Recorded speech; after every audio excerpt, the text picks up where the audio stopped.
Jadi pemimpin itu harus disegani. Kalau enggak, kacau. Pemimpin nggak punya wibawa itu bukan pemimpin namanya. Oleh karena itu tidak boleh melakukan tindakan-tindakan yang menjatuhkan wibawa pemimpin di depan umum. Itu juga untuk kemaslahatan bersama.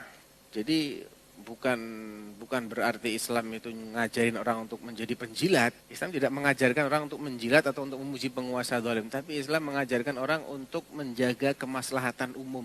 Yang itu lebih besar urgensinya daripada cuman jaga mukanya 1-2 orang di depan umum.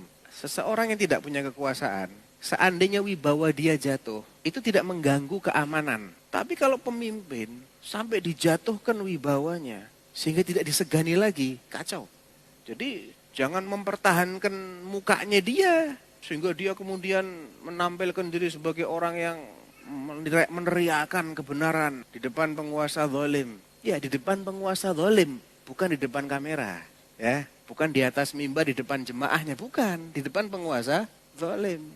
Kenapa kok di depan penguasa zalimnya, bukan di depan kamera? Karena belum tentu apa yang ada di kepalanya orang yang ingin memberikan nasihat ini, yang ingin mengingkari ini, belum tentu yang dia simpulkan sebagai sebuah kezoliman itu adalah kezoliman yang tidak punya alasan sama sekali, belum tentu.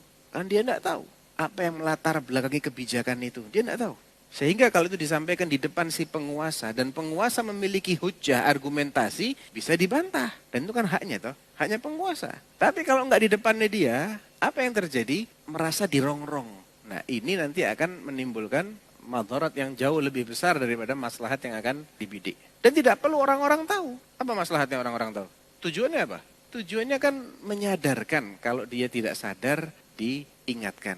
Orang lain tidak tahu, yang penting dia tahu. Wong yang punya kebijakan dia, bukan orang lain. Orang lain ini cuman ya nggak banyak lah, nggak banyak pengaruhnya. Mereka tahu ataupun mereka tidak tahu.